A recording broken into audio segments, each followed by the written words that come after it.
nini oyo esilaka te Saratola ozo attaquer mama ya bana ya mobali na yo oyo azali mbanda na yo.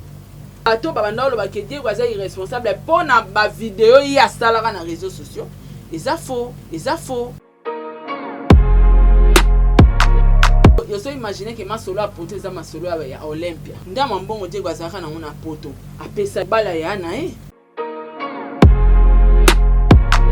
Mwana ana zaka ya Diego, tazana ya Yena ya Diego. Lo so Diego asali ya sali bravo. Et puis amona ngana yako beta tolo kenga na tinji mwana na poto. E bandeni yo wali boma nga ko tindelo mwana na poto. E bandeni ya ta $1 na kuno peso te ata bana no piate bonka ya kobimisa ndena tindelo mwana na poto no pesa. Tu te trompes toi.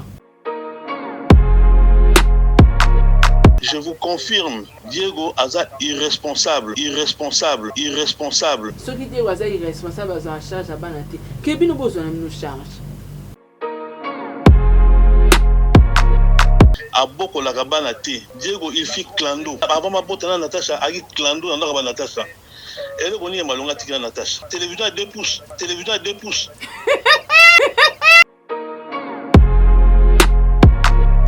Na makambo o baolobela oya ke o avandisa Diego na ndako na bango yaya botu na motivation.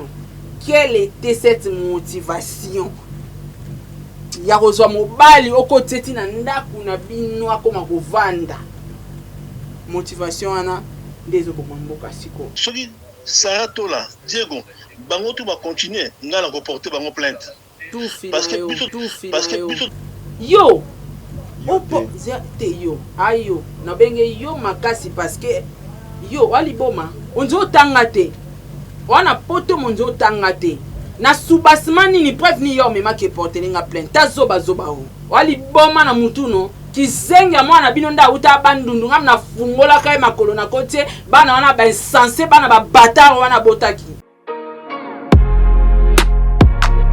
ke bano na kombo na nga ke bano nana kombo na so bongina sokola famille na bino mombea réseaux sociaux na bizenga bana mitu minene o mwana bino abota liboso na mona wewa baya réseaux sociaux te ke bana kombo na nga ngam na kotara ba zemi bana wana batanga te wana nga osaka na nga te mais mobali no mutapesi moko bana mibale o misusu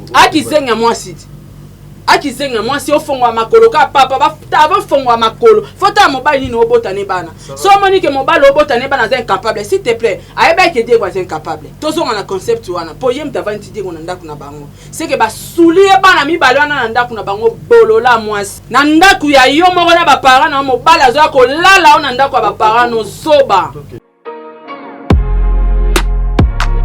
Pour famille na bango ko na famille na ngate famille ba kizengi ba bola ba pauvre. S'il vous plaît, ça je sais pas. Nako sala tadi. Sale mission soza mobali peno wana sokete les maka. Non.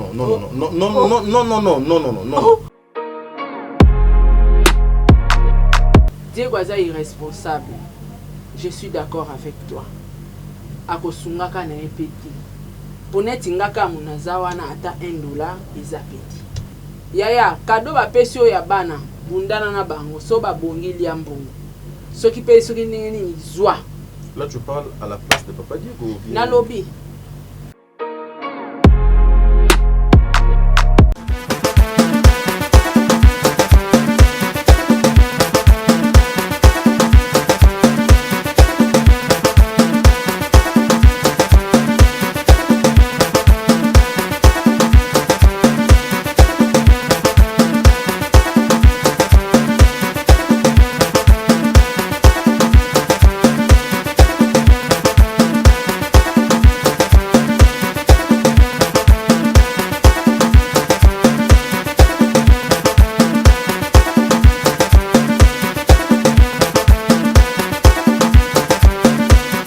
Voilà, Mbote, Balandi, il y a le code de bonne conduite. Balandi, il y a le code de bonne conduite. Mbote na beno.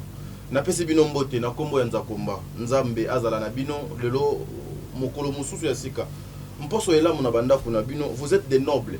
Voilà pourquoi avant de commencer ba émission nanga na pesa kabino respect pe mbote longo nya bisike zwame bino ngai na sokola ki lisusu mai mokolo alelo na likanisika moko ya koya kosalela bino musala. Je suis l'esclave ya musala et musala nde benganga nyonso nde tinda kanga esala ete ngana ya na sala émission na ndenge oyo esengeli lelo na ke lisusu encore une fois vous savez rendez-vous à lelo ezalaka ya chaque lundi et vendredi na concert nanga Saratola. Mais lelo ekozala spécial contrairement na bandenge oyo ezalaka mikolo nyonso. Mais bo serré ba sentir na bio. Parce que makambo koloba eza ebele. Makambo pe akosala eza ebele.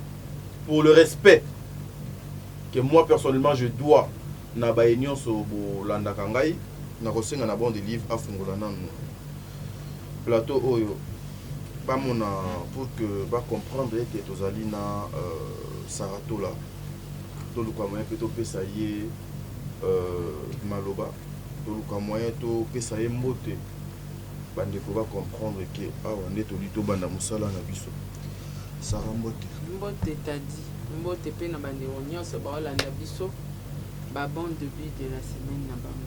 On l'a dit, on doit soutenir FARDC. FARDC carrément. Mais Bakoumi FARDC, malheureusement, Bakoumi FARDC, maintenant soutenir FARDC. Au bon FARDC, la masque, on a là-dessus. Je dois soutenir. Voilà, merci. Entrée des jeunes à Saratola et Kozala, sincèrement, dans le cas moyen, Nasolana Lelo en tant qu'une mère. En tant qu'une mère. Nazala de mère, t'as dit. Mais n'a rappelé. Nazara déjà mère. Voilà. En tant qu'une mère, on a un babilo au Morobo, mais Nazara déjà mère. Mais s'il faut roloba, non roloba. Bilo bonini on a. Té, oh, photo sora, non, le là, tant qu'il mena déjà mère.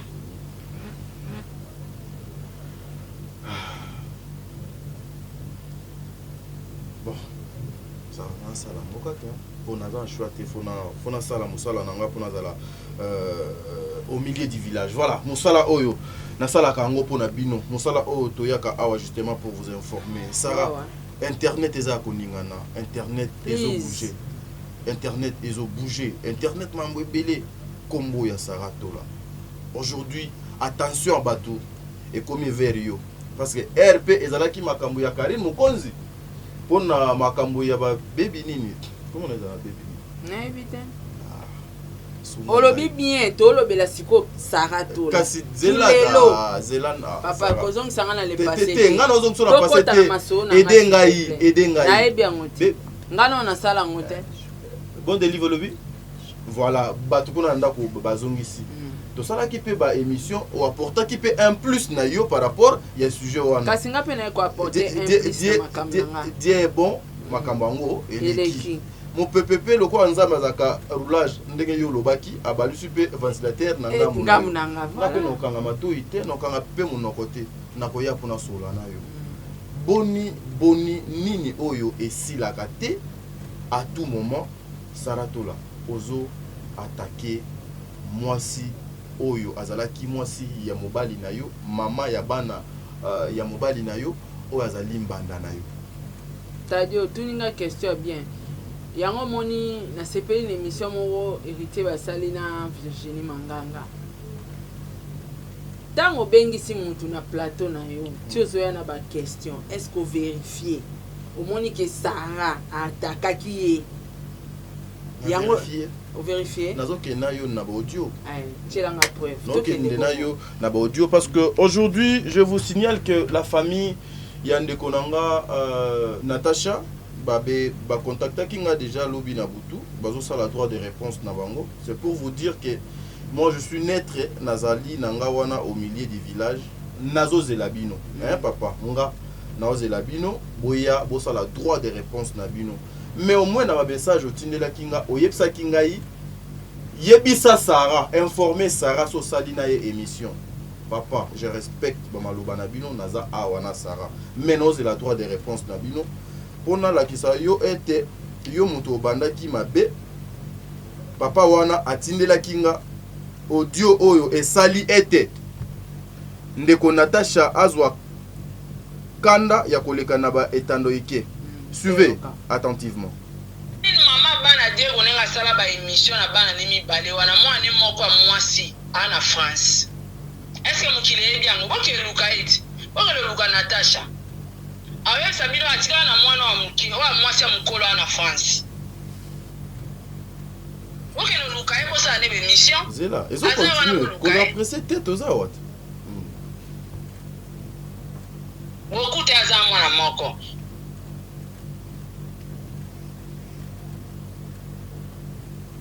Sobo tuni mwana mibi ya liboso ali Sabino ana France. Botala ken pianate tanga yambaka ya Diego na France kuna la yambaka Jolokis. Boyoka Jolokis esaka ime biso famille biso famille tozali. Toko tika makila na biso jamais. Mais na bana wana mwana moka Diego tozana na France ao.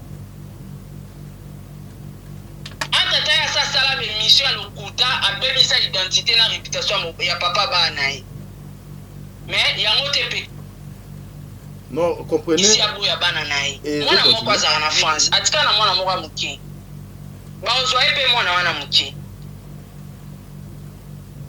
Au sommet, maman, son boy a même banané va voyager.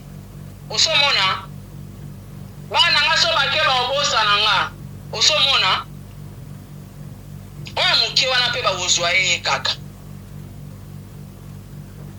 Diego est responsable ya osaranate abna mobali na efa munene mobali na asha munene pardon. Voilà pour na sukana nuana c'est pour te dire que avant na ya na émission na yo je me suis documenté. Siko wapi provocation tosa no mama na débat fo fungwa cerveau hein. Non te mutuna je suis tellement posé na yebi onga na sala pa. Voilà. Siko au monique je me suis documenté. Te documenté te kana kata voice na yo.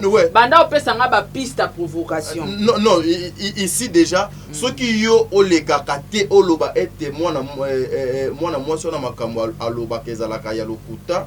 D'ailleurs, mais allo olobi yango awa ba émission mwana mwasi wana a sala a finga a bebisa réputation ya Diego.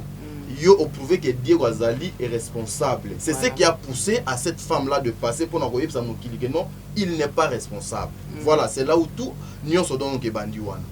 Ozana maloba sara. Voice wana elobi ata insulte moko te. Et sa provocation te. Vrai ou faux moi na voyage.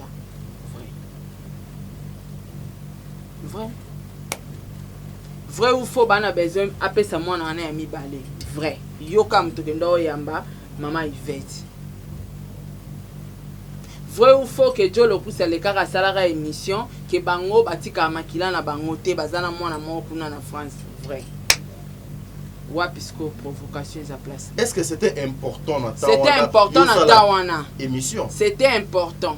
Pourquoi Ezaki Ezalaki te na vanda ki lora liboma na ina banjo parler sur histoire wana. Voilà, c'était parce que bazo accusé Diego aza irresponsable à sundola bana. Bafunda ki wapi ba akiza ki place nini Sarah. Ba émission na ezonga na réseaux sociaux, ba émission sala kala. Mais ce sont des émissions à kala. S'il te plaît, bato ba otala ba e ba te keza ba émission à kala. Ba moni ba émission ba appelle les bandits tellement ba problème ezalaki entre nga nande ko wana mwasi bazu ba bandi kozongisa ngo ke bana bazolela boy na boy bana nzala nde na lobité mwana moko azakala poto mwana moko ndazana Kinshasa. Donc dans les pambara boy na rovanda te na bando beta masolo mwana ne to masolo na ye po e bakselanga rien na vie po na besoin ni yaye ni ya bana na yoana. Donc te kokanga maloba te sinon te aussi ça na biso émission te. Donc faut tikanga na s'exprimer parce que yambinga potu nanga. Mais j'ai le droit. Yango na lobby naza na besoin ni ya ye ni ya bana na ye wana na nango besoin te.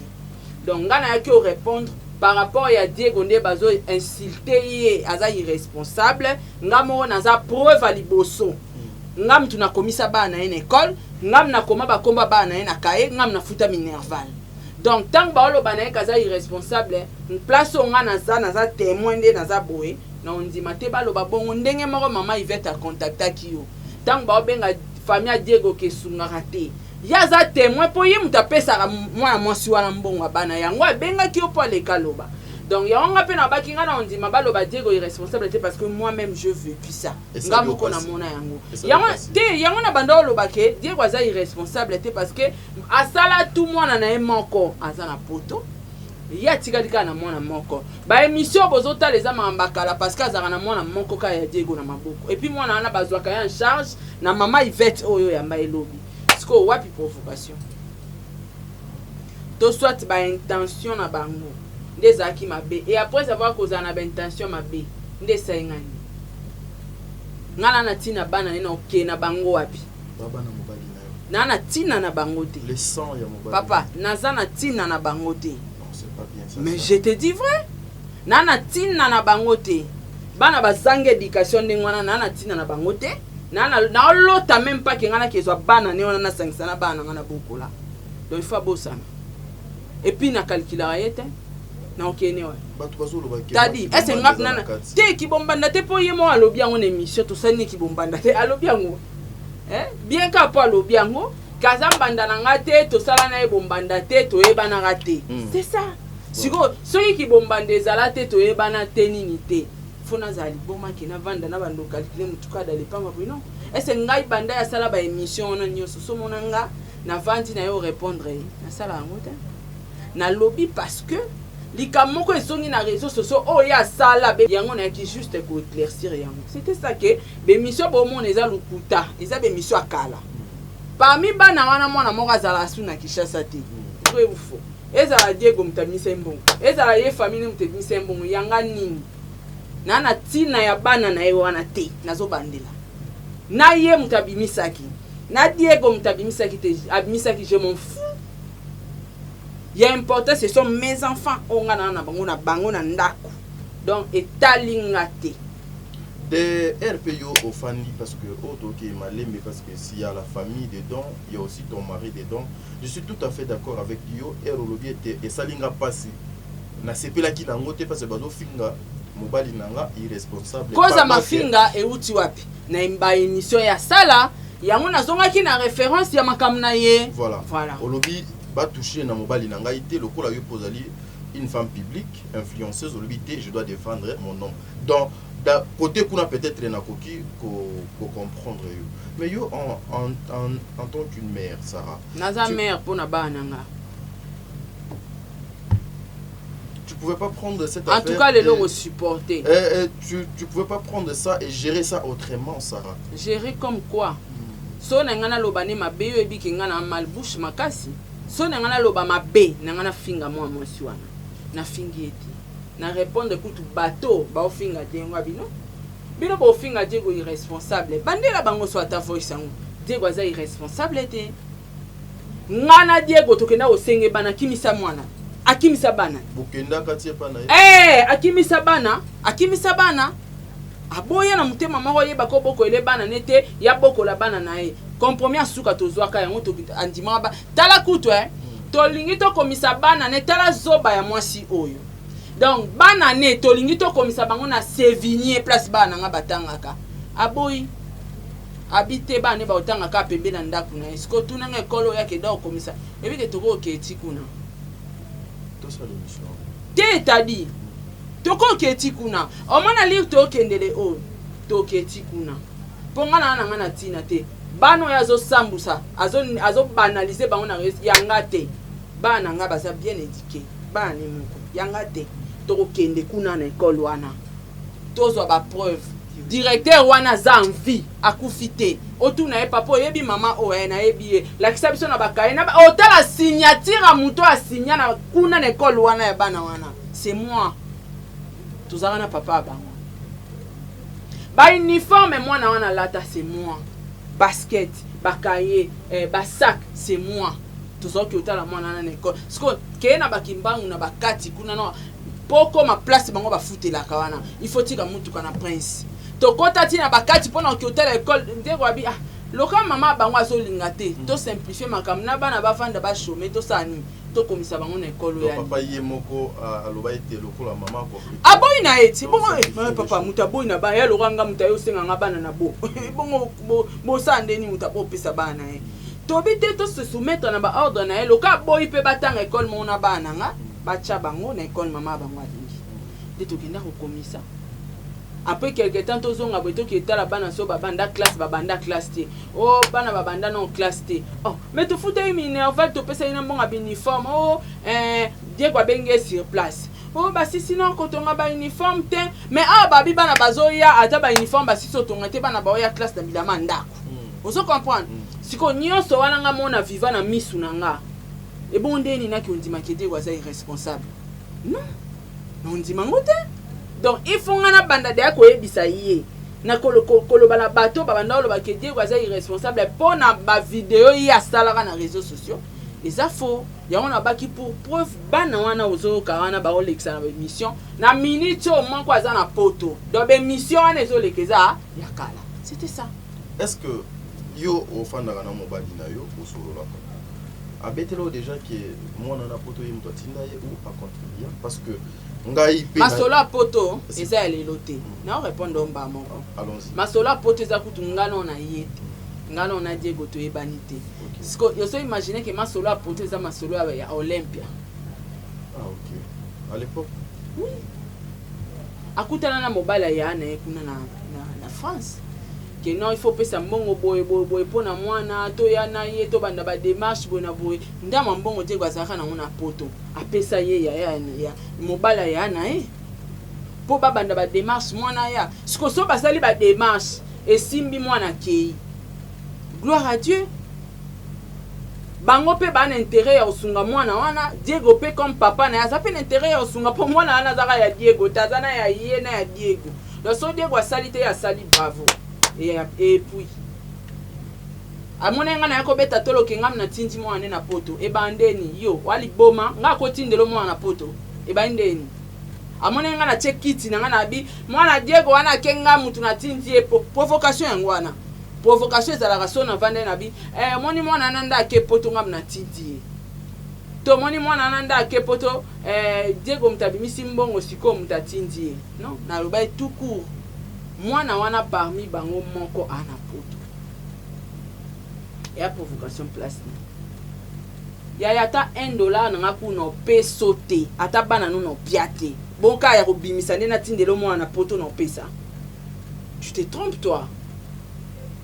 Ça va finir quand cette affaire? Je m'en fous na éviter. Ngana YouTubeiste. Ya gagner nini ngana on sait les émissions na famille na ele. So ba salinga na saleli bango. Ngana on kota mbongo na fin du mois na lati ba bijou. Mais Sarah makambo yo utu koloba oyo lobaki kaka oyo lobaki wana yango esalaki ete maman ba contacter ngai to ke ndoko sala lobby droit de réponse te ma maman ba contacter yo yo kana noter Sarah na makam na ngate non mais je pas fini voilà laisse-moi poser bien mes questions s'il vous plaît oyo salaki wana pona koloba ete ezali ba émission kala mon badi na yo azali irresponsable te c'est ça et pousser ndeko wana mwasi aye asali émission na ye pour a confirmé que Mobali est irresponsable. À s'attaquer na famille, il y a Mobali na yo na kati. Na papa Diego et puis sa famille. C'est comme ça que la famille va contacter Kinga pour ça la droit de réponse, va démentir que Zali Makambo il y a le kuta Makambo de quoi na lobby. C'est alors hier, je dormais vers minuit. Excusez-moi, moi na lingo la trop clair. T'as dit on continue, pardon, on continue. C'est question lingo comment mais on continue. Nangina lo baisusu to vanda na on plateau a combien de fois na gira que na ko pesa bana wana ta $1 ti tu as parlé ça na yo kango déjà siko na plateau oui. Siko na lobi ata $1 to ko pesa ka te ti mukolo lo ba vérité na lo bango siko net na émission na ya sali akotinga place ni esenga na bike biso bokola kae ngana lobi ke biso tindela kimbo na boya ngo même devant toi maman si mukolo yeso oyo mona ta $1 okozwa te. Voilà, Nassil sa question c'est comme ça vers minuit Mobali ya grande sœur oyo maman a lobaki lobby que papa Diego basalaka makambo ensemble avec un cœur. Ces messieurs m'ont appelé hier la nuit, mais malheureusement je dormais. Mais au moins na respect na ye na considération na ye asala kinga audio pour na koloba ete makambo nyonso lobami wana eza lokuta asenginga asala droit de réponse audio wana naza nango soki na kolekisa audio wana c'est parce que ye asenga kinga ngo ye bisango Sarah na yoksa yo ba audio wana parce que nous voulons assez que cette affaire et méga aussi vous savez il y a les enfants il y a la famille non matière oui mais so ba moi si mo kolo bana tie ba na réseaux sociaux ngana ça to lia matière boyoka je dis na papa na biso oyo aya na oyamba ye asala droit de réponse na ye azali libre ndenge pe ba maman ba benga kinga ndenge ye pe abengi nga to tikela bango mais message non papa no komisa ngo po mona ke no sala musala na ngai yango. Oui, bonsoir monsieur Teddy Galapa. Ok. Bon ben, nous sommes depuis Paris. Malheureusement, il fait très tard. À Paris, il est 2h moins le quart. À Kinshasa, certainement, il est 1h moins le quart. Monsieur, nous avons prendre l'émission. Vous savez, moi, je suis en ligne de Guadi Goté. Moi, je suis en Azali. Moi, je suis frère, il y a cousin, il y a Diego. Alors, il y a Natacha dans la famille. Je vous confirme, Diego Aza irresponsable. À beaucoup la cabane Diego il fit clando. Avant ma pote Natacha, a dit clando dans la Natacha. Elle est bonne malonga tika Natacha. Télévision à 2 pouces. Elle est bonne malonga tika Natacha. Donc, ce qu'on a non, c'est non comme ça, on a la soupe. 11h30, on revient 11h30 na bino. Na revient comme ça. Na ça la droit à réponse. Na place à Natacha, moi on a sali. Adali tant il y a Diego. Et en plus de cela, celui Sarah Tola, Diego, bango tout va continuer. Nga na reporter bango plainte. Parce que plutôt de la charge là-bas na Diego. Diego bana ki mandako après ça moi nata infronté. On a dit Diego a yebi a nanda ko nga na Paris. Mais nous tous on reçoit un morceau de sololi. Alors Diego c'était irresponsable. Hier à Lingito ça na sabo la famille mo bemba oh loki ça na poto na leki na bota ma passe na ba ma famille na e ba keba. Sarah. Et bon ye famille na ko épargner ngo. Te tuna ye pe yo pe ye bisaye. Ye. Tenga no sala na ko la droit de réponse na. Il faut ye tango ye bisaye o sala na droit de réponse. Il sait Sarah lobby. Nde yo famille na yo ko zala épargner.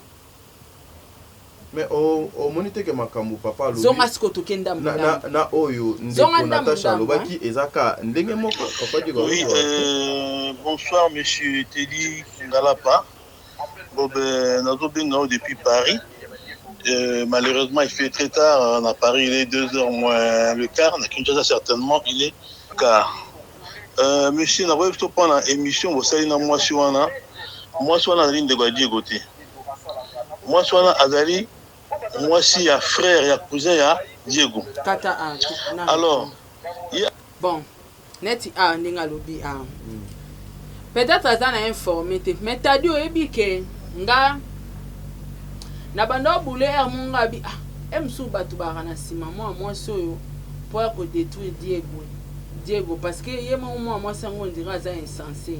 Mais na comprendre que na famille obimunde bana bon ben insensé. Non, pas toute la famille. Te nga tena na toute la famille. Non, c'est une seule personne. Te baza famille obimba. Non, c'est pas toute la famille. C'est toute la famille. D'ailleurs, il n'est pas de la famille. Ça n'engage que moi, hein, ce n'est pas toi, ça n'engage que moi. Non, Sarah, même mais ça va la famille te.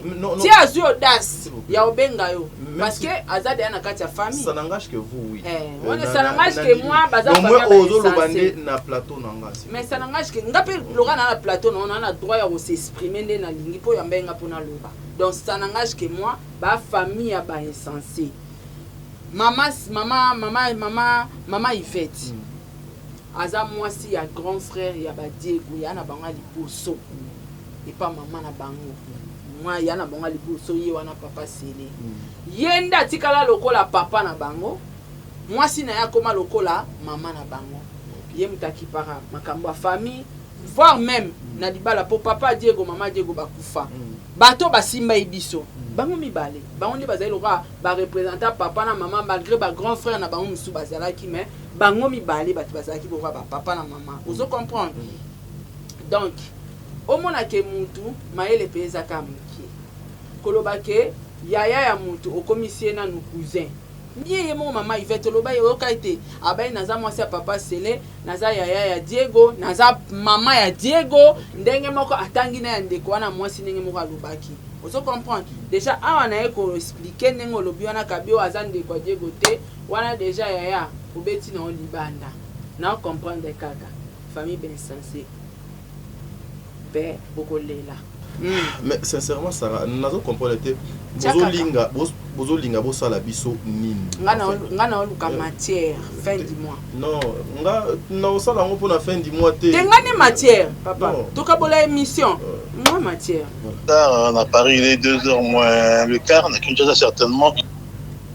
il est 1h moins le quart monsieur na voye plutôt pendant émission bosali na mwasi wana azali ndeko ya Diego te mwasi wana azali mwasi ya frère ya cousin ya Diego alors il a sa Natacha azali famille te je vous confirme Diego aza irresponsable a boko la kabana te Diego il fit clando avant ma pote na Natacha a clando na ndaka ba Natacha elle koni malonga tika Natacha voilà tengala inkota te va de télévision à 2 pouces elle koni malonga tika Natacha stop.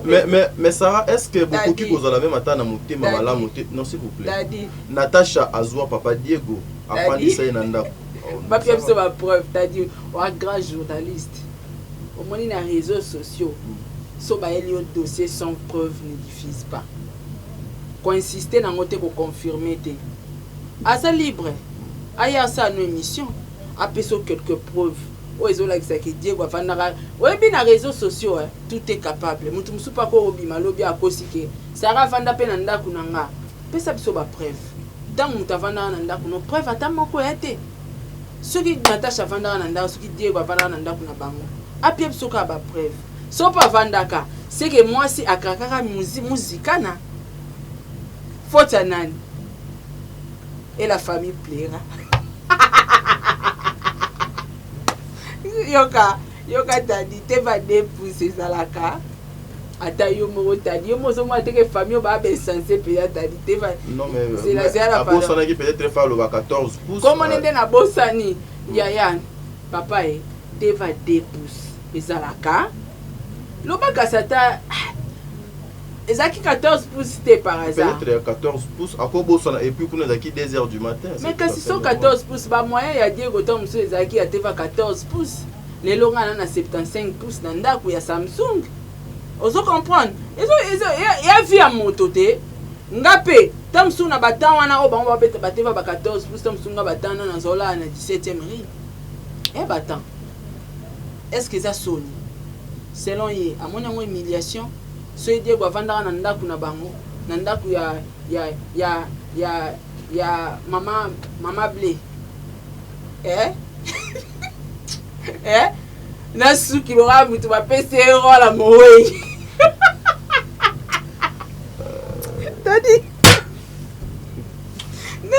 nakomi wana te tadi nabomi na maloba na répondre no frère oyo yaya napesi yo respect okoza pe na raison que Diego avandaka na ndako ya cheveux rebelle ya mobiki ciblé parce que so Diego avandaka na ndako ya mobiki ciblé ti netinga par exemple ti Diego ya ovanda na ndako na biso c'est que famille pesa ben sensé mais bakozwa mobali na bango abaleli bino mwana te na Congo ezalaka na poto pe ezalaka ouais partout ezalaka kuna lisungi tadi c'est là c'est que yenda zolinga Diego parce que Diego azaki na maman na envie yaya na aza bandeko na ifala tika aza mwambala telingana la pa ba camarade aluka vie mais bakutanaka ye moko bolingo l'amour rend fou c'est normal nani tadi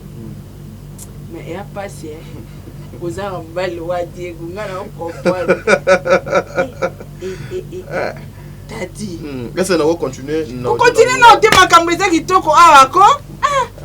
On continue makambo na te wana mamuna bino okotana ngai te. Nga nazo transmettre ka message papa tindelinga. Mais ti adimaka ti wa fana ndo na bango. Eza na nga bolingo. Na esalelelo ba sentiment donc atalika ki ti ko fanda fa ba camarade na bango mwasi mo akozwa ngai stare allez andimi de papa soka vandaka pa bana et pas ba maman cheveux pli maman mon pixie pli eza mabete eza bolingo Dieu ko forcer kite ke ngala nga fona fanda pa bino te mwasi amona kaza na bolingo mobali aya to vana e pana biso po mobali dans susu za musika na ngaza na distance to aza na sika ovanda te e ala ka papa nga a ozomona nga mama gombe na vanda na banda kwa batu ezalaka eza na ngwe loko asika te mutu ana passer ba konza mboka ya Congo landa ba passer na bango omona ke eza parcours moko ya pasi mais lelo bakoma ba millionnaire na ba milliardaire. Donc soka lalaka na ndako na bino ekukwalile ya mwana bino abombaka e eza mabete abombaka e pona bolingo e mususu wana bini die kwaza irresponsable akiswa charge ya bana te il a confirmé soki die kwaza irresponsable za charge ya bana te ke bino bozwa na bino charge bozwa na bino charge parce que ezo so bino wapi bango ba te ngasko na ndimi yango esui te bango so balobi esoi te nga nazaki est-ce que so comprendre que na banda répondre batu mususu skoloka na confirmer que bango nde baoloba die kwaza irresponsable tondimi aopesa pe ata $1 ata mokolo moko te akopesaka pe te akosungaka na ye te siko bino bokontinue kaka kosunga eza mabe te mwana azaka ya diego te mwana aza pe ya bino loka diego apesa te ibusunga eti busunga bana so bana bakomi bakomba ministre bolie mbongo mabe eza te diego aza irresponsable botika po ata bolobi kanga sara nde naza awa epi nga nde munana diego ya ata $1 bokozwa te boskende ti na ba TV5 que Diego aza irresponsable ibokomisi star Diego album te musique te miniature Diego titre Diego webi combien de musiciens ba misi msu bana banzema na aussi le marché ba lukata analyse eza grâce papa Diego aza irresponsable je suis d'accord avec toi akosungaka na epeti poneti ngaka munaza wana ata $1 eza peti atekela ngaji asaela nga bilanga yaya ata $1 nde bokozwa te Diego aza irresponsable liko na moto saendeni nga mode ana ndimi aza irresponsable et pas osungaka na ete fo bobosana yaya kado bapesi oyo ya bana bundana na bango so babongeli ya mbongo soki pe soki ndenge nini zwa. Là, tu parles à la place de Papa Diego. Nalobi. Ouais, bimina mnona nge bimina mnona. Ah, donc, avant, il y a une émission, c'est documentaire qui fait. Tolto cholalati. To soli butu. Et puis, maram to sa ilobi non to salate. Ba inspiration, on obi ke yeka na ba problème. À côté si ba matière à sika. T'as dit, on luka ke émission. Tu es d'accord avec moi? Ah!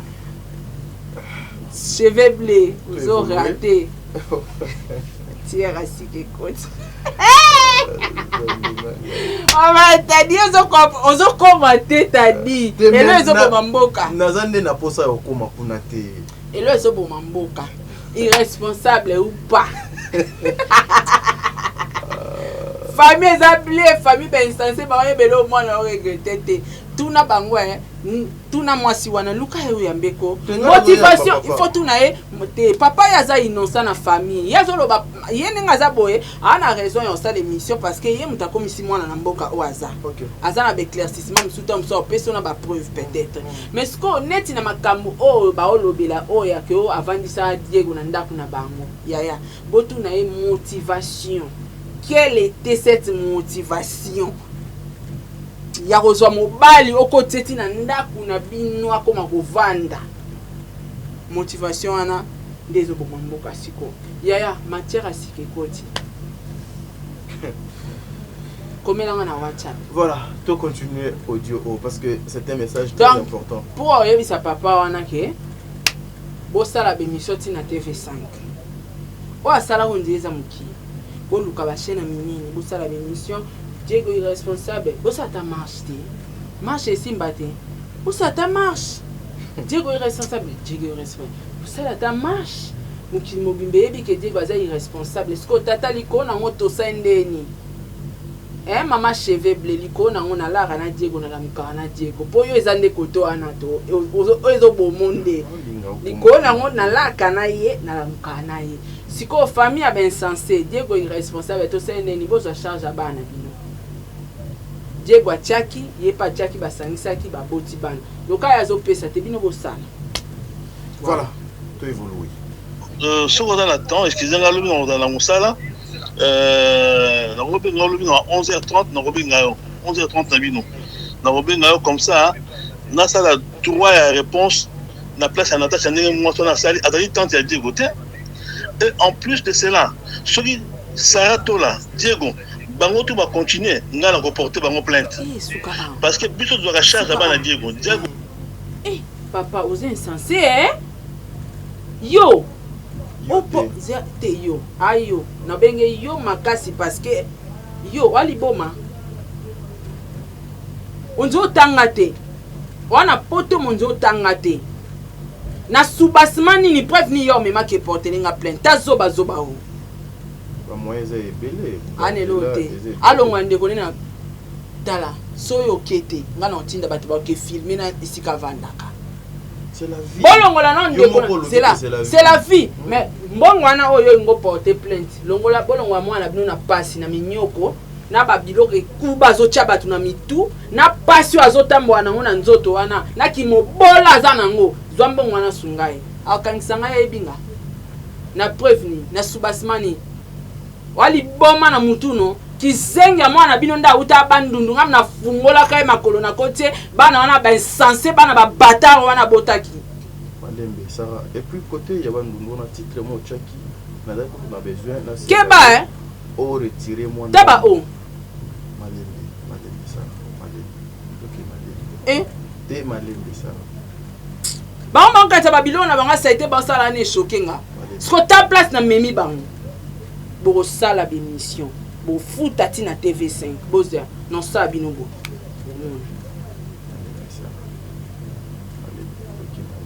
non permettre de aucune de pour Diego bana ki manda ko apesa mwana ta infanté on a ba Diego akima salité na Paris chapose akima salité le ki mwana bino mukunda te wana ngazalate te ngazalate wana ngazalate ngazalate bozonga même na bémission na ye olobanga azalate mobala kima salité poka pamba ne na vai na ngana Diego bwakangi bisaka kimi yo pe mtozo zo charge à Diego ponde soto landi eza loka ye bango pe bazo charge à Diego soto landi bien bon bino batu bozo bokola ye mobali so ba bokola landa ni intérêt te siko na intérêt mobala kei to benga oni bo sokola salita mwana bino OK kebano na kombo na nga kebano na kombo na nga so na sokola famille na bino mombea réseaux sociaux na bizenga bana mitu minene o mwana bino abota liboso na mona wewa baya réseaux sociaux te kebana kombo na nga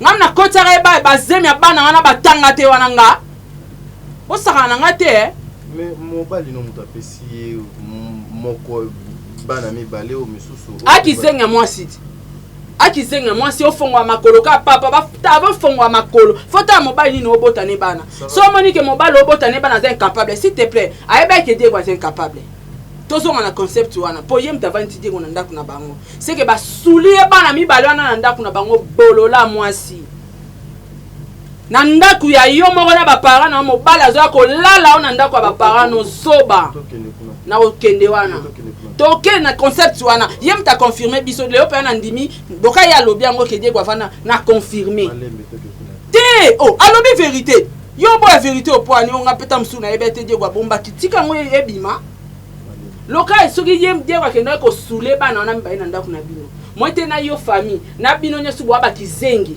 bomona ke mobali o ane loko te aza irresponsable na tie famille na bango bakizengi po famille na bango ekokani na famille na nga te famille bakizengi babola bapauvre s'il vous plaît ça je sais pas nakosala tadi tokata te tokocontinue lelo olukaka émission non répondre la personne au atinde lui ngana tie famille mobimba tadi parce que Dieu aza ofana na famille garçon azala ite garçon aza innocent na ye mobali ya ndeko na ye azala ite malobi makamba solo ke Dieu abanda ofana na lobi bana wana ti babotisi ye na ndako na bango sara alaki famille wana emonaki te ke mwana biso mobali azwi aza incapable ya bokola bana bamonaka te batikaki asumba bana mibale poani bazwa charge bamabata na bino kuna on évolue malé message mais nous sommes dans un morceau de sololi alors Diego c'était irresponsable j'accepte ye alingi to saka na to na sabo la famille mo bema o lokisa na poto na leki na poto mapasa na bana ma famille na e bakeba chano pose bokeba yoka papa li pate ya kudia sale émission soza mobali peno wana sokete le maka non ya nini akosala émission Sarah non dadi akosala émission je vais te laisser continuer s'il vous plaît je vais te laisser continuer s'il vous plaît asala ka émission Sarah okokoma wana te tu as un homme à la maison c'était que non retire ça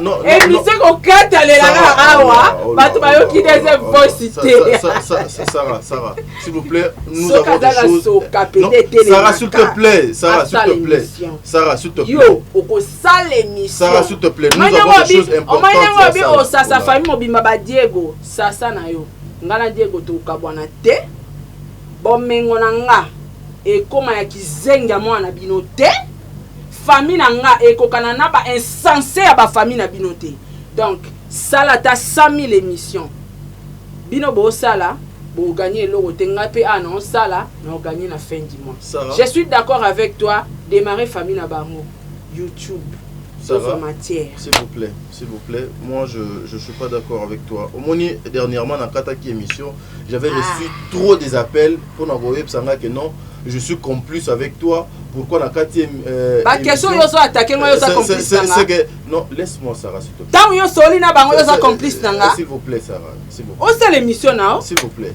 hey pourquoi na kataki il fallait la tika yo moi koza contre nga tadi asiliki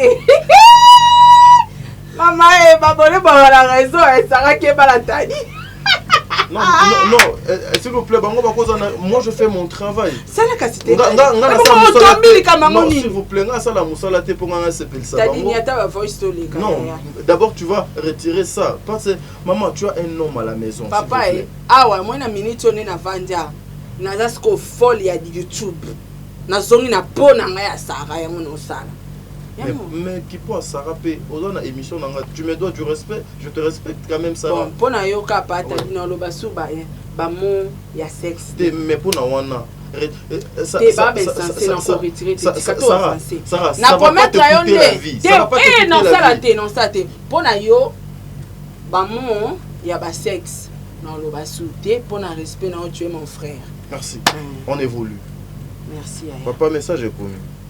En tout cas, ce qui dit, on n'a pas la moindre dans la ligne, on a bien acquis, on a moins réalité parce que je crois qu'on doit là. Donc, bah, ça a très attention. Bah, ça a très attention. Bah, moi, là, mon tout bon côté la famille Natacha, il y a un bon de la famille Diego. Bah, moi, bah, il y a besoin de la famille Natacha. Bah, il y a un tien au devant, mon kid. Papa, tiens. Il famille bazo baba escroquer bino kaboe. Do ba botisi bino bana. Bazwa bino suna biloko na famille. Tadi ebisa tiens. Et famille ba Diego basel mabe azoya kwa sala te famille ba Diego basel mabe bobotisi mwana bango bobali ete bozwi suna biloko no yaka na ba preuve noko yaka na ba preuve pardon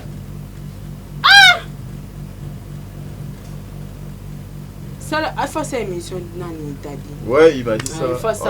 On dit ça maman bébé hein. oyo eswaka bango oli bakufa nango na mitema sunga bango basala émission balobani base exploser en fait baloba oyo eza kati na bango parce que sima ya cheveux blé mobikisi blé sima na ye na yo comprendre que bango nde bazalaka donc eza bango il faut yamba bango à cœur ouvert babimisa oyo eza kati na bango mais elo mona oyebisa bino kaka nyonso oyo bobimisa ya pasi ezalaka motakala mobali nanga nde eshokenga lora yango eza te totikaka mais yo komi kuna londo emisaka biso toloba makambo mosusu yo komi ntina makambo te po so eza nango kaka makambo bamfana bango wana ya babatar wana elobelanga elo te on évolue ça va on évolue s'il vous plaît Obimba alors on a mettre moi son en garde il y en a 40 minutes au bas mettre moi en garde héritier na comment il Diego ayaka na poto na héritier na kangi na lobi na kiro kima kozonga te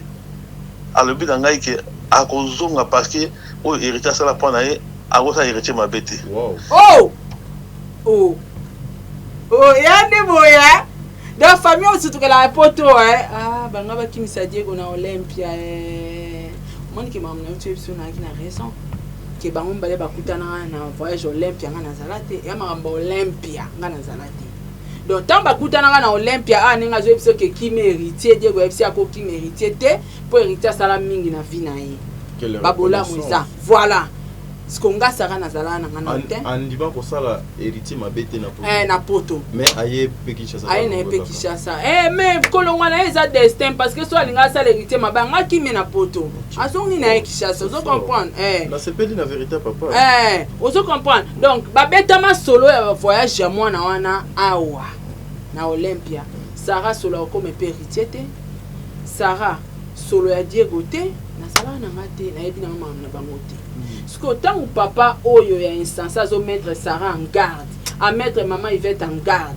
à mettre Diego en garde net nga yo papo nga en garde na nga sur base de quoi yo moto zolo ba mamuna ba moto zolo ba c'est tout à fait normal yo moto zolo répondre ki ba fan na bato bazo publier ba émission sika siko ba finga ki soki yo le on est presque non mona ba insensé t'a dit soko te vote wana excuse ezola kisaka ke Sarah lobi bana moko azaka ate moko na poto na lobi te moko na poto ngam na bimisa mbongo na tinda te siko mabeni na loba place wana po ye papa oyo ya insensé ko mettre nganga yo ngando mettre nganga vous comprendre voilà non azonga akomi le tega ba sen glace fota nani chapose dans la émission na chapose ce qui dit wa tega ba sen glace pour ton information yo okomata na linzaka na ngate wa muta pasi makasi moni musalo sara mkobo kanga yo koma nani visa yo koma ambassade ko taba tuna poto na ninga ba clandestino te ça c'est sa vie privée s'il vous plaît sengla salobe ya vie privée et a cop nanga et a vie privée t'as dit neto yo kana tepo senglas et a business au biso sala yepe kokota batu na poto na nenga ngulu na nenga mafia et a business no chelongine eza mafia eza business pe oyasa zia no chono na page oka somo penda ozwa elema oyo lobi okangisanga omimona na page na komi na bambongo nengo escroka bato escroka ba yelanga ba dossier na c'est le moi pas jusque là s'il vous plaît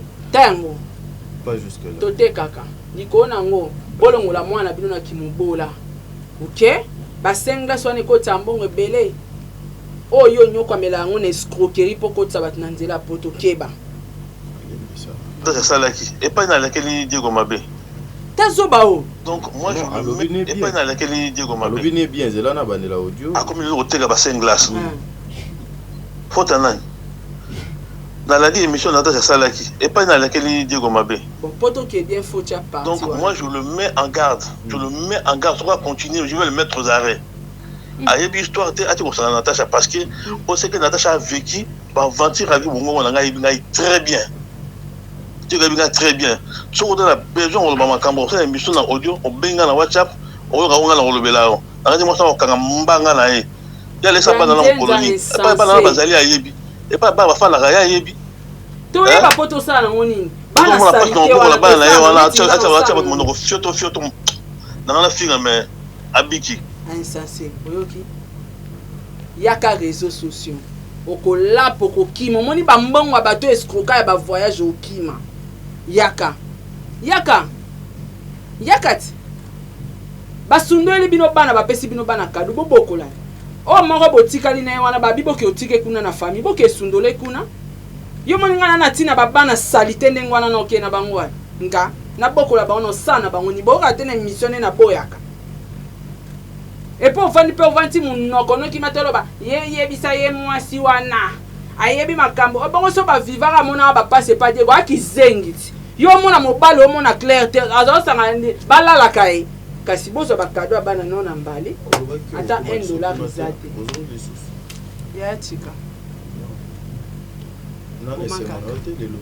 boma nayebi ke yo wana esengolanga te mpo yo oyaki nde koatake nga mais okutani na makambo mosusu boma te ozala na esengolanga te tadi yo oyebi makambo ya papa na mama te te tadi oyebi makambo ya papa na mama te sans tabou non tadi eza na bamo mosusu ifo to employe yango bato bakomprenaka yo oza parent okolingaka jamais mobali moko aya kobotisela bana na kati ya ndako est-ce que Sarah pona toluka mwe po tokende po baboyi na kedie kwazwa ndaku azwaka mwasi wana atangisa bana mwasi wana abokola mwasi wana na bana ne baboyi yango mais bapesi biso version bazoba ke Diego avana na ndaku na bango on accepte que Diego avana na ndaku na bango siko yo parent nini wandimaki mobali moko aza musicien aza nene loko te ko soute ko botiselaka ye mwana na kati ya ndaku na ye quel genre de famille cette question na tuna ki lobby maman Yvette nazolinga pe na tuna yo Sarah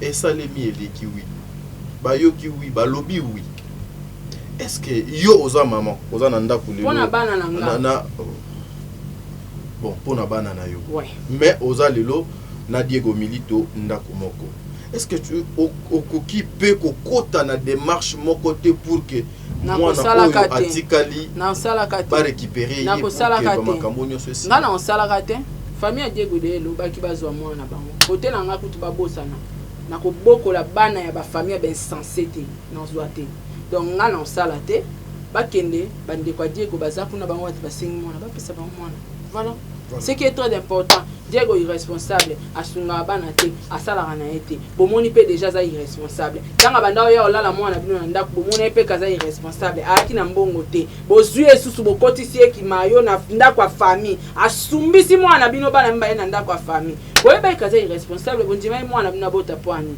bo assume bacharge moko wana oyo bozwi so bomoni ke moko oyo charge baopesa te boki otiki kuna te mais le frère m'a dit aussi bah Dieu en osa moi ebele moyen à continuer nango ezate pour ne pas exciter certaines choses il m'a dit bah mais maman na la police et après yo bi poto za mboka yemi et après ba ko funda Diego ba funde sur base de quoi ko Diego ko chama ko na poto ba kangai papa oza journaliste wakuma ele koleka mtaele au dossier tout ça analyse pour ngana to ba journaliste bon c'est vrai que basi décision so Diego mukolo ko na poto ba kangai dossier ni o ba ke ko présenter na justice ba yebi bazana na babiloko bango bazana ngo o ba koki teke biso to zala dona yango ba yebi bon après ko kanga Diego mais s'il vous plaît Sarah s'il vous plaît c'est moi on va non loba notre question ezali parce que na lingité lelo et comment était to contacter qui frère na biso to linga ki pe to luka moyen to répondre bango par rapport il y a obiso to moni ke ezali lokuta yango moni ke je suis en train de faire ça à lobi que moi na so akoli bientôt ba komema na la police.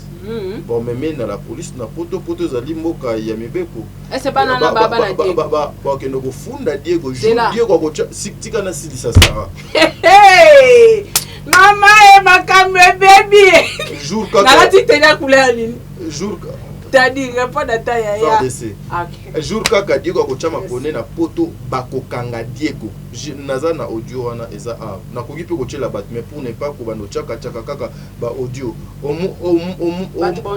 moins quelque part yo ozotia vie professionnelle ya mobali na yo en danger soche audio te dadi chakaka lelo to vivre la pièce contre pièce po biloko ezo biba omoni tadi so na bandika ko répondre ko katanga te mais ce que répondre à ma ben non kata yo te ko katanga te tadi po so katinga so kati émission no pe le kate so le qui n'a porté plainte yo nanga to ke samba mon frère il me fait une interview à Belge en ce qui mbanda ngai malamu mabeli yo nga na doya Kinshasa na ko tia Sara to na justice parce que ko saka na moi na tia Sara na justice Sara to la ni mtaki zengi ne ba lokai parce que papa na viola kana bomwana abosa na lobaka ngosi yemo lobaka ba viola na bomwana aza zo bande ki zengi ya mwana moi c'est mo ko libungu tout le monde na ko linga ta moi sande mwana te ya ko kana moi na ngai na tino futa moi sa ko comparer na Sara to la e peke sa moi mo ko boy appelé ça c'est zo ba mo ko boy mais justice na bibi non to sambanga nae et puis Diego ninga zawana na d'autres nous voit sur yo Sarato latine ba moi sinanga a yo nous ko interview bango o no sa mutu no to ko le interview nanga o bengi ngai na ko bisayo na ko so via Diego ninga zawana ye alaba atiki Natasha na ndako wapi ye Diego do futa ndako biso do futa ndako Natasha biso mu do lesa na Diego wana ele ko ni azaki nango alors non tu nous vois sur Sarato latine bato da ko interview wana na mwasi wana o ada ko do makambo ayi mutu na makolote akomona biso na justice Diego na nozela ka mwana ko masu na âge moko boye na ko mema mwana na police comme ça t'as porté Diego plainte un jour avant la poto so ba redonner l'aéroport comme ça on s'en va la mwana na ye voilà merci mais zela na banda ko survoler na eloko s'il vous plaît je vous dois du respect. Et ça, quand papa n'a pas tout côté audio, Batunion sur vous qui regardez cette émission. Arrêtez des fois de m'incriminer. Arrêtez des fois de parler mal avec moi. Arrêtez des fois d'aller au-delà. Il y a ma responsabilité Nabino. Non. Azali teke mutunangai. Mutunangai, batuna yo ozo yamba wana, batuna yo, non.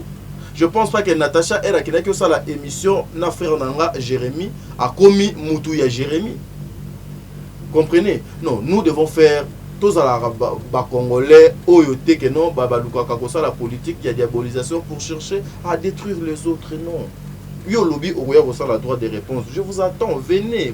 La droit de réponse, Nabino, vous allez libre. Est-ce que les audios que vous avez envoyés, Oyo au Tindinga, Nayuksango Sarah, est-ce que Eza Malam, en tant que papa, peut-être vous êtes en colère, en tant que papa, parce que je voulais même pas qu'elle n'a diffusé audio. Mais ceux qui n'a diffusé en côté pour continuer car Sarah, je suis en train de protéger Sarah. Non, je ne protège pas Sarah. Le salut est individuel. C'est qu'elle est en train de Koloba. Elle assume. Est-ce que je voulais pas. Mais ceux qui n'ont pas côté, yo kaka yo oleka pour dire que na senga ke droit de réponse à boya, na senga ka yeba audio ayok sabango à boya, et à la fin ça sera toujours de bêtises. Je ne suis pas dans le bêtise, je suis resté tadingala pas comme j'ai toujours été. Je fais mon travail avec Sarah. Et si Oyoki awa Sarah da fingi moto. Oyoki audio papa lo. A fingi, ce que vous avez un clashé point. Sarah, on ne peut pas causer ça ma benne à ma Non. YouTube Internet c'est bêtise. Maman, Adassa aujourd'hui à Coli s'il te plaît. Internet c'est église. À Coli je dois du respect. Pourtant moi parce que moi na bango na pas Coli. Non, et puis moi na bango na une explication ya Adassa. Non, Naza besoin il y a beaucoup comparer. T'es content tu tangi point. Voilà, bon, moi na biso lelo à Coli a commis une grande dame où je parlais avec elle dernièrement ici na Solinaye, j'ai senti l'intelligence na kibomutukati ya mwana mwasi wana. Era fani bena ataline la télévision, maman a fingi, maman mobobi a clashé sur motomobo et pas moi na biso et ça les passe. C'est là où et ça les pas cité. Eh bien ça les pas cité pour année. Tu sais que aujourd'hui beaucoup de personnes bazo et ça les pas cité. Bazo tombo. T'as dit et que ça les pas cité. Nga solana mwana nga lura master. Répondre na te na oyebiso nanu ke na solana mwana nga lura master et ça les passe c'était pour nga zana ebi que maman nanga na éducation na yé a koki jamais qu'on soit tant vendre dans les réseaux sociaux à clasher sur nous tout sans cause non a ebi que je suis tic au tac OK voilà nazongi wana o monite ke o zo kocha en ya funda Diego net na nini nini ela kisake bana wana no ba ya Diego ote tunanga des questions nini ela kisake bana wana abina poto ndo funda Diego te sko net na poto nini ela kisake mwana ana na poto aza ya Diego non mais bana baza ya Diego nini ezola kisa tadi na poto kuna tango kene kufunda nini rolakisa ke mwana wana za ya Diego kombo Diego eza na mikanda makila Diego eza na nzoto ya mwana wana tande ba okanga ndeko o muyibi mafiosi bana Diego bana ba passeport ba Brazzaville bolinga to lobati Diego azaka bana wana bazwa ba passeport na ngambu ba voyager na ba kombo na bango te tane ngaluka ba problème papa osaka mafia okotsa batu na poto na ba identité lukuta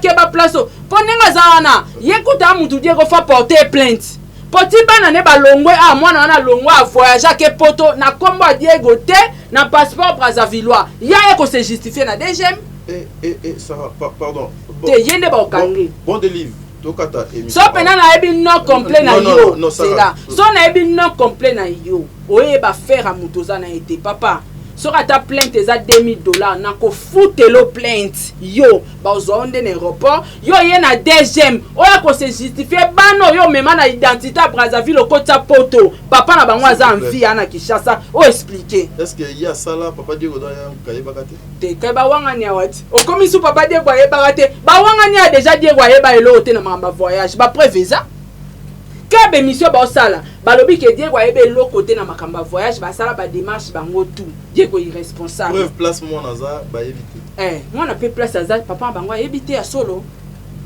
mais bana wana bakenda na ba passeport Brazzavillois même moi tikali aza na mukanda ba Brazzavillois na komba na kombo Diego te siko na tala nengo za zoba na poto ofunda Diego na komboni Diego boke bana na bana kombo ba Brazzavillois ofunda na kombo nini papa ba identité bana neza ba voyager là ndela akende ndela Brazza c'est que ma famille minene bon una na kota te namoni ekomoki aza insensé papa yaka réseaux sociaux toaka au moins na clique ya batu no obosara mafia ya kota batu nzela poto na ba fausse identité bato no ba na Brazza liste wana ko bima na réseaux sociaux ekomi sérieux kaya lukinga ta ebiteka lukia faire na youtubers yo ebisa ki eteke biso kundola na bibembe kufa oyebisa ka ete ya bon délivre voilà Sarah na zo peso juste ba dédicace dédicace ku théâtre le dédicace dédicace na kana posa oloba bon délivre prochaine émission yaka sala émission to sala voilà bandeko balandi donc déjà pour votre information bana wana na minute baluka bana di écouter baza na mikanda Brazza na watikali na wazakuna apeso ba preuve mwana wana kenda na passeport nini ya Laxo soit voyager na passeport congolais et na komba Diego Laxo na soutien bon de livre je vais pas avoir de problème avec l'administration ya mboka Congo bisoko ba famille Congo ezati aya Kinshasa ya ko expliquer na DGM bana wana bakenda ndeni famille ya babola je vais pas avoir de problème maboko pembe je viens rien que faire mon travail na suki wana côté kuna mususu no kota te suka papa émission pena musuku sango dédicace ezate te na ko ba dédicace te ezate dadi ezate soki bakanginga ya akoyamba Maman Zozo, la femme de papa même bakala zinga depuis le Canada. Maman conseil na bino na yoka kango. Maman Deborah Lubanda qui loa ba mère à Calgary, nuit et jour aux okobunda pour que moi na bino ndeko na bino à maintenir azala o yaza. Blandine tata là. To beti les sous kan tuaka Blandine. Na kokene musika te. Maman Pamela Moussasa. Maman Pamela Moussasa. Barbie la grande.